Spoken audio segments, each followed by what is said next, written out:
അന്ന് ഒറ്റമുറിയുള്ള വീട്ടിൽ 5-10 പേർ ഒരുമിച്ച് താമസിച്ചു. ഇന്ന് 5-10 മുറിയുള്ള വീട്ടിൽ 2 പേർ മാത്രം താമസിച്ചു. അന്ന് 1000 പേരെ സഹായിച്ചവനെ ആരും അറിയാതെ പോകുന്നു.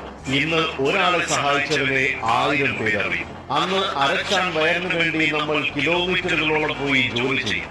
ഇന്ന് ഒരു ചാൻ വയറ് കുറയ്ക്കാനായി നമ്മൾ കിലോമീറ്ററുകളോളം നടക്കുന്നു. അന്ന് ജീവിക്കാനായി നമ്മൾ ഭക്ഷണം കഴിക്കുന്നു. ഇന്ന് ഭക്ഷണം കഴിക്കാനായി നമ്മൾ ജീവിക്കും. അന്ന് വീടിനകത്ത് ഭക്ഷണം കഴിച്ച് പുറത്ത് ടോയ്ലറ്റിൽ പോകും.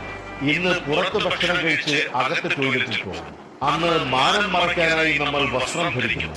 ഇന്ന് മാനം തുറന്നു കാട്ടാനായി നമ്മൾ വസ്ത്രം ധരിക്കുന്നു. അന്ന് കീറിയ വസ്ത്രങ്ങളും തുന്നിയെടുത്ത് നാം ഉപയോഗിക്കുന്നു.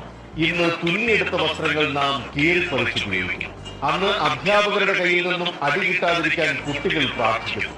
ഇന്ന് കുട്ടികളുടെ കയ്യിൽ നിന്ന് അടി കിട്ടാതിരിക്കാൻ അധ്യാപകർ പ്രാർത്ഥിക്കും. നാം പിന്നിട്ട വരികൾ ഒന്ന് തിരിഞ്ഞു നോക്കാൻ ആരോ എഴുതിയ അർത്ഥ